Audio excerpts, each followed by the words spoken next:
Well, it happened. Again. Yet another unarmed black man is needlessly slaughtered on video by the police, and now numerous cities are up in flames as protests and riots have broken out in response. For those peacefully protesting, I'm right there with you. For those committing acts of violence, not so much. Although, when you keep pointlessly killing people like this, what do you really expect? And what can really be done to make sure this never has to happen again? Welcome to the Man of Jackistan, the show currently pending a catchier intro slogan. Today's episode will be about the tragic police killing of George Floyd and the enormous scale of public backlash to the incident, which has ranged from peaceful protests to sustained rioting across hundreds of cities in every state of the country. I'll be going over potential solutions to curb the tide of police violence, and I'll throw in some of my own anecdotes that might help to enhance my points. If all of this and more sounds interesting to you, then welcome to Jackistan. I'm your man. A quick note about the quality of the show. It's a work in progress, so please excuse any unscheduled cameos by my cats, or air conditioners, or birds. Really loud birds. Along the note of low budget or no budget production values, I wanted to have a little graphic in the corner that would be a clock counting backwards, a timer, but I'm just not there yet in terms of editing, so instead I'm going to set a timer on my phone, and it's going to be set to 8 minutes and 46 seconds, which is the amount of time that Officer Derek Chauvin choked George Floyd for before he died.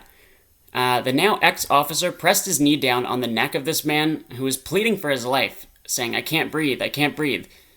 The man, who was black, was accused of using a fake $20 bill to buy cigarettes. He pled for his life as three of Chauvin's colleagues, three other cops, just stood there and watched. So you can see how gruelingly long 8 minutes and 46 seconds is. Here we go. I also want to note that on the issue of police brutality, it's one that's very close to my heart. And ribs. And stomach and sternum, maybe. I don't know where a sternum is, but without getting into too much detail, there was a time when I was brutally beaten by the police. I didn't pose any threat to them. I didn't commit any serious crime. Nonetheless, I was on the floor for 2-3 minutes, and they kicked me and they punched me. Two bigger guys, no one else was around. Lying on the floor, I flinched to, cover my face from their punches and kicks, and when I got the paperwork in the mail telling me what I'd been charged with, I was charged with aggravated assault on law enforcement and resisting arrest. Because flinching, while you're on the ground, is apparently fiendishly attacking someone. I always thought that the fetal position was one of defensiveness, but I guess they thought otherwise. No, they just needed a reason to explain the bruising, and to cover the reason why I was sent to the hospital that night. And yeah, I was okay, and I wasn't that badly battered, and ultimately I was able to get that particularly heinous charge dropped, and I avoided a violent felony conviction. Ultimately, I had to take the resisting arrest charge, although that wasn't what happened. I resisted nothing. But who did judges believe in court? The honorary law enforcement official or a former drug addict like myself? So, the threat of police violence isn't limited to just members of the African American community. With the hurt and humiliation I suffered after that event, I can only imagine what it must be like for blacks to suffer racially tinged targeting. Maybe a lot of abusive officers aren't really racist. Maybe they just like to pick on whoever they can get away with doing it to. A junkie was easy in my case, and often a black person is an easy target for police to prey on with no chance of repercussions. Whatever the motivations of the police who carry out these crimes, it doesn't change the numbers. It doesn't change the fact that blacks are disproportionately singled out to be pulled over, harassed, dealt with using force, and even murdered. I don't know what that's like, but I don't like the injustice. So, to all the protesters out there that are chanting, "I can't breathe," I'm right there with you, and if I had an oxygen tank, I would give it to you. Later on, I want to get into the nuances of the reactions that have been happening on the streets, but I'll preface by saying rioting isn't the right solution to the problem, in my opinion. Then again, it has captured the attention of pretty much everyone in America and the world. And frankly, I don't know how anyone was expecting that cops could just keep killing people with no repercussions forever without any massive upheaval, but nobody wants any of this again. At least the vast majority of us. The murders, the disorder, a whole group's mistreatment by the state, and the loss of faith in our country. I mean, if there even was any in the first place, but it all has to end, you know? The broader solutions here have to do with creating a more equitable society, which takes a lot of different actions. So I'm going to limit my set of solutions here to ones involving the police and the criminal justice system specifically, although improving the economic situation of African Americans and representation of blacks in society is a longer-term way to limit, future instances like that of George Floyd. In the case of police killings, we'll call them what they are, police murders, there are too many points in the system at which a murderous officer can get away with it. When a cop murders a black man, most of the time, they write in the police report that the suspect attacked them and it was only self-defense and they felt threatened. Inquiries might be made into those situations, but police protocol is tight and makes it hard to access any tapes of substantive information. When this happens, very often, they aren't even fired from their job, maybe suspended with or without pay, but then they come back. Sometimes, someone like a lawyer gets a hold of that content, or, more commonly, a person on the street gets the incident on camera, and it's incidents that show the suspect doing nothing aggressive, they're unarmed, and the cop makes no attempt at de-escalating the situation. If that happens, then sometimes the local DA presses charges against the officer involved, and remember, pressing charges just means that in a few months, there will be a trial to determine if the defendant is innocent or guilty. Usually, in the cases when the district attorney bothers or is forced to file charges, the cop gets hit with something light. Manslaughter at worst, at the very worst, third-degree murder, but usually even less than that. Not actual murder, not of the second degree, not the kind that any normal person would get charged with. So, even if a cop gets charged, that still means they have a trial, which is good, that's how our system works. But in too many cases, a jury will look right at the video and say, meh, that was self-defense. Let him go. And of course, if he isn't found guilty, then nothing happens. And then, even when juries vote to convict the cop of their crimes, judges frequently give them some bullshit slap on the wrist, a year in jail, probation. For God's sake, regular folks, especially black people, get caught stealing a sweater and go to jail longer than murderers who are cops. Most of the rioters right now who are looting will go to jail longer for stealing material goods than men like Derek Chauvin do for stealing the life of a black man. So, how do we even begin attempting to fix this? My first and maybe most important point is to universalize the wearing of body cams by police officers. And you change the laws on a federal level. What? I was thirsty. This was the last of the bottle. Shut up. You change the laws on a federal level so that when police begin pursuing a suspect, when they arrive at the scene or pull someone over, they press record. That way, everything that transpires from then through the end of the arrest, if one is made, leaves a record that can be shown in court, and for reasons like brutality claims. See, right now when you go to court, you have obviously any physical evidence plus words. The words of the cop, who's an officer of the law, versus the words of the defendant, the guy accused of committing some kind of crime. And who do you think the judge and jury are more likely to believe? Keep in mind that more black people end up in the criminal justice system than whites. At least in part precisely because of this, the trust level that judges and juries place in police officers over black guys or other people, unfortunately. And it isn't always conscientious, but it is always there and it is wrong. Just look at the ratio of those arrested, in jail, shot by police, all disproportionately black, even after you control for factors like income. Poverty is a huge catalyst for crime, and blacks tend to fall into lower income categories on average, so this coincidence would account for some of the higher levels of African American involvement in the criminal justice system, Yet, according to the People's Policy Project, only 9% of whites in the highest quintile of income have ever been jailed. Compare that to 14% of blacks in that same income bracket. Black people get longer sentences for similar crimes, and Frank Edwards at Rutgers University found that while 39 out of every 100,000 white people will lose their lives due to police shooting, that number goes up to a staggering 1 in 1,000, or 100 in 100,000 for black men.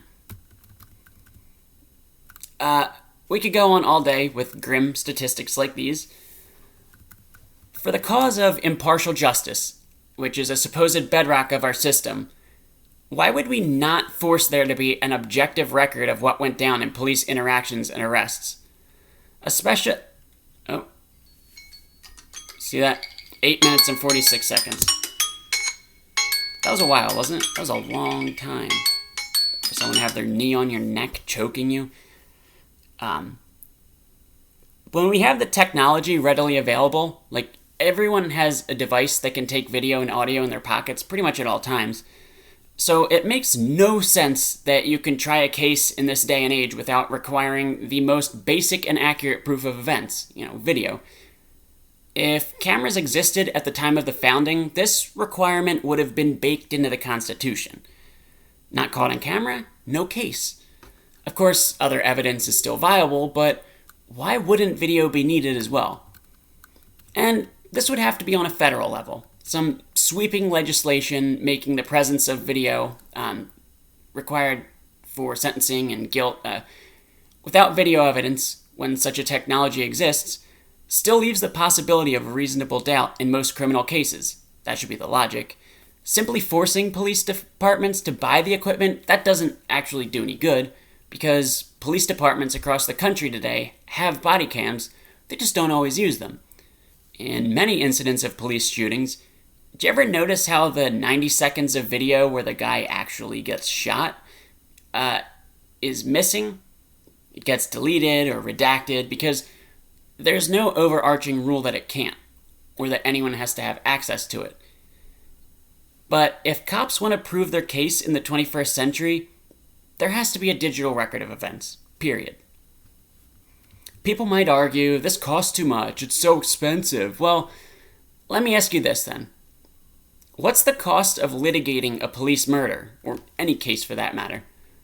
What's the cost of falsely imprisoning someone, or giving them a lengthier sentence than they deserve? What is the price tag to rebuild after these riots? What's the cost of a human being's life, ended early and for no reason? And what is the cost to us, as a society, of ignoring true justice?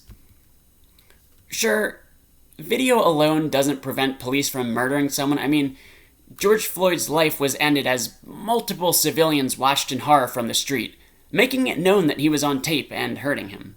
If Chauvin couldn't hear Floyd's agonizing pleas, he could hear the heckling of all these onlookers. So, another measure that has to be taken is to obligate all police departments to do de-escalation training. Ever wonder why Canadian cops don't shoot 5 seconds after spotting a suspect? De-escalation tactics. There are ways that officers can end a standoff or arrest somebody without resorting to murdering them. It happens all the time. There are instances where police have to use force, sure, but only after they've exhausted all other options or if it directly threatens somebody's safety. And even then, deadly force is usually not the best way. Not because a guy sold cigarettes on the street or used a fake $20 bill to buy them. That's needlessly excessive. Next, you need a standard out-of-town body that investigates claims of police brutality. As of now, lodging a complaint of excessive force often gets processed by internal affairs at that same police department. Local district attorneys decide whether to press charges most of the time, unless it receives national attention or there's some public outcry. But it shouldn't surprise anyone that most DA's offices and the local PD are pretty tight-knit. The Federal Department of Justice has a civil rights division for these police-type killings, but it's been hollowed out in recent years by the Trump administration and made totally impotent. Its capacity is limited, so this might need to be made something that happens on the state level with federal oversight. And when they do find egregious cases of violence, like in that of George Floyd, steep repercussions for the officers involved. Derek Chauvin needs to be charged and sentenced for murder in the second degree, not manslaughter, not third-degree murder. He needs to go to jail for a long time, probably the rest of his life. And on top of that, every partner that was with him has to be charged for conspiracy or criminal negligence or something serious. They are accomplices. Hell, they watched a violent crime go down in front of their eyes for nearly 9 minutes. That's not what police do. That's what dangerous criminals do. The partners on duty in cases like this have to be made liable as well. Obviously, it would depend on the circumstances. If a cop suddenly shoots a suspect with no warning, then that gives no time for a conscientious officer to object. So, in that case, it's not the partner's fault. But when they twiddle their thumbs for 8 minutes and 46 seconds and watch a man who's slowly killed, hit him hard. I also would be interested in looking in the liability for police chiefs where these things happen. Not full-blown conspiracy charges, sure, but I'd be interested in seeing what options could be available there to, look into it at least. I mean, I work in pharmaceutical manufacturing, and if we make a mistake on the line, our boss is personally responsible and criminally liable if it came down to that. Perhaps dangling some form of liability is a risk that might incentivize police chiefs to take a more active role in what their beat cops are doing. Another issue. Who are we hiring as cops?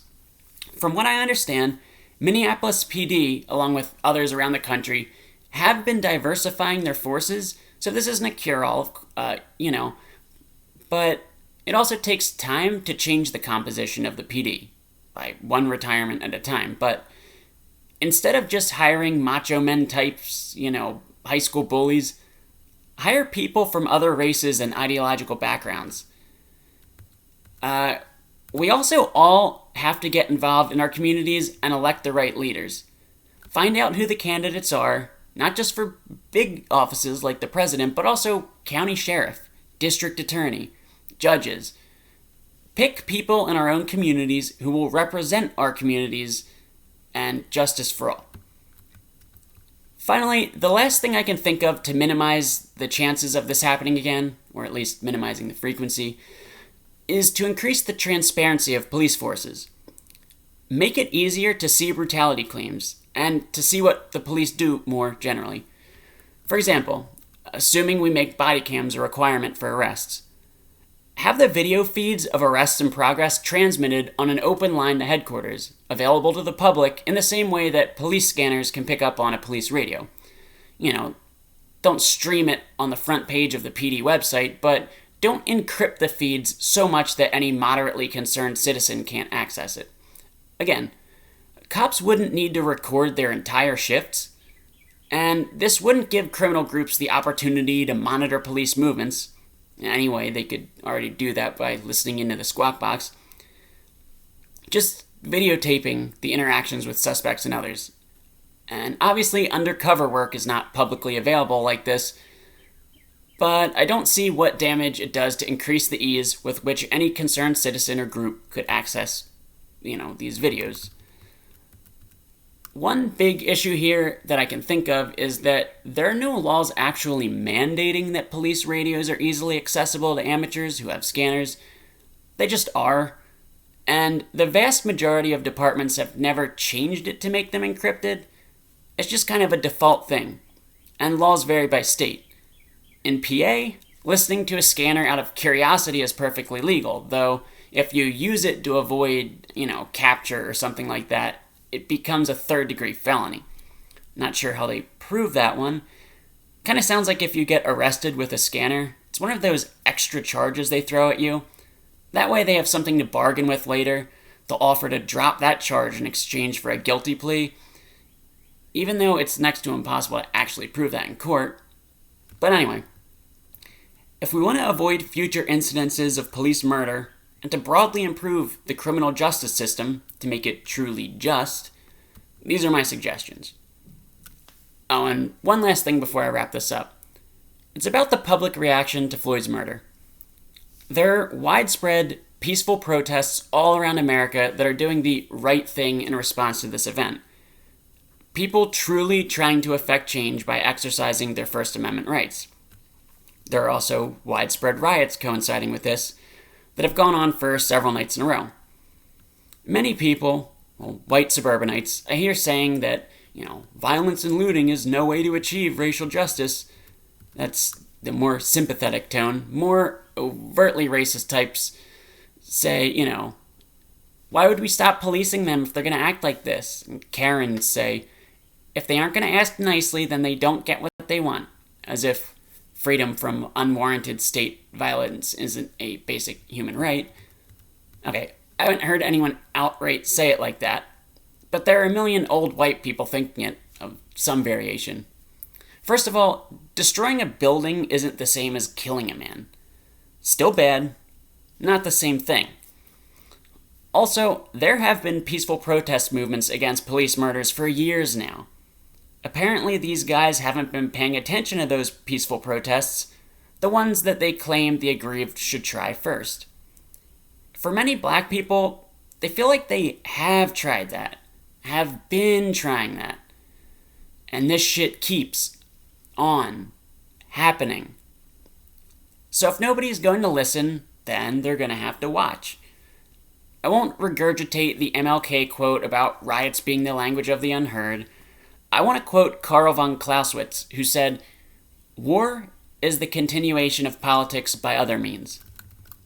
And, this isn't the start of some race war or something, but the quote, it applies to a similar gist. When the political process that exists no longer works, people turn to other, more brutish means of conveying their message or getting their demands. When civil discourse isn't effective, then violence of this sort becomes attractive. But also, perhaps it's naive to think of the protests and the riots synonymously. People, white people, shouldn't look at this and just assume everybody upset about Floyd's death is rioting as a means of protest. There have been plenty of peaceful protests by those truly concerned with the issue. And some of the rioters, sure, are genuinely aggrieved. Chances are that some groups went out to peacefully assemble, and then they were provoked by harsh police tactics, the same kind that they're out protesting, and this leads to confrontations. A lot went out upset about the incident, and their emotions and the moment got the best of them. Some fell victim to group mania as others began acting crazily and breaking and looting. And yes, some truly believe that violence is the only solution left. But also, a lot of those doing rioting may not care about George Floyd at all, or not primarily. There are a lot of people who want to partake in anarchy, who really just want to loot and steal, burn some shit. Then you have to consider other groups with ulterior motives. Who knows how true that any of these claims have been, but you've heard from here and there that, groups from across the spectrum have been agitating in Minneapolis and elsewhere.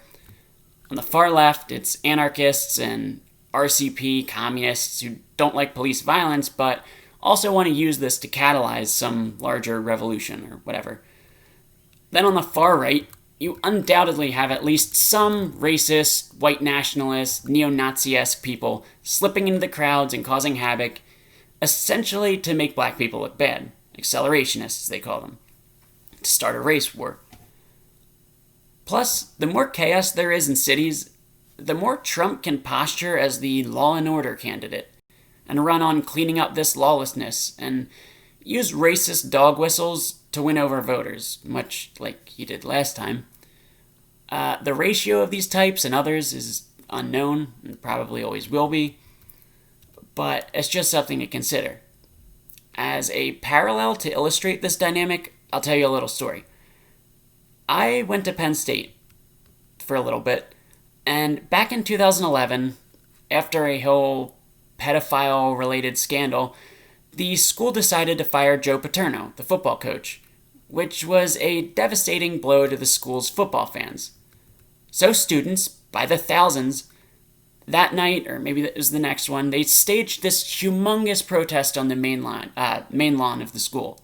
It spilled over into the streets of the town. I mean, it was massive. And I went because it sounded interesting. You know, big protest, a couple hot girls are going. But I don't watch football. I don't care about Joe Paterno, quite frankly, and we were chanting and this and that, and I got bored and kind of cold, so I walked back to my dorm. When I got back to the freshman dorms, I actually saw on TV that things were starting to get pretty crazy down there. Protests turning into a riot rapidly. Now that sounded interesting. I didn't care about Joe Paterno, but I did care about, as Bradley Newell put it, participating in some anarchy. Oh god, I can't sing, and I really wish I could play the clip of that Sublime song, but YouTube is a bitch. Anyway, when I went down there, I honestly didn't do anything crazy, not like some of the other people there. Really, I just kind of watched and smoked and occasionally yelled some things. But I mean, they flipped a news van, lit cars on fire. The state troopers were there, and swarms of students began battling them in the streets. The sea of young people occupied several blocks, and, beers, blunts were being passed around. It was just all around insane experience. A while after midnight passed, all of a sudden I noticed everyone standing around me was coughing and tearing up, and some of them are starting to sit down. Apparently we had been tear gassed, which I think I'm immune to it, or they were using children's strength gas. Either way, it didn't actually do anything to me, but it did something to everyone else, and everyone kind of dispersed at that point. I'm saying this, though, because I didn't go there to protest firing Joe Paterno, which was ostensibly the reason for the demonstration. I don't care about football, but as an 18-year-old newly at college, I did care about an utterly anarchic night where thousands of young people are just being totally reckless. And I have to believe that not everyone in the crowd was actually that upset about the football thing, although definitely a large portion were. It's hard to tell the ratio. I just say this because I went to what turned out to be a riot because I was attracted to the insanity and chaos, not the actual cause, and I suspect a lot of the individuals out burning cities right now don't give a shit about George Floyd, at least not primarily. Some do, but their tactics might and do differ wildly from how other activists feel that they need to approach this. And I understand, too, that this isn't just about one man, George Floyd. It's about one man, after another, after another, after another, after centuries of slavery, and this is a very serious problem. Very serious. I'm just saying to skeptical white people that might be watching this, all four of you, to view this with a little more nuance, and not lump in the lawless riots with the righteous cause of combating police brutality and racism. Our communities need to be safe from the people tasked with keeping our communities safe. So, who will watch the watchmen? Who will police the policemen? All of us actually have to. And we have to look out for one another and look out for each other's interests in times like this, which are becoming increasingly chaotic. If this is going to be a country of the people, for the people, and by the people, then it requires we all remain informed, active, and concerned to make sure everyone among us can breathe and to help improve the way we keep ourselves safe, even from ourselves. I'm the Man of Jackistan. My eyes look like I'm pretty stoned, although I think I might be having allergies or something. Stay safe, and please rate, review, share, and subscribe to this, and I'll see you next time.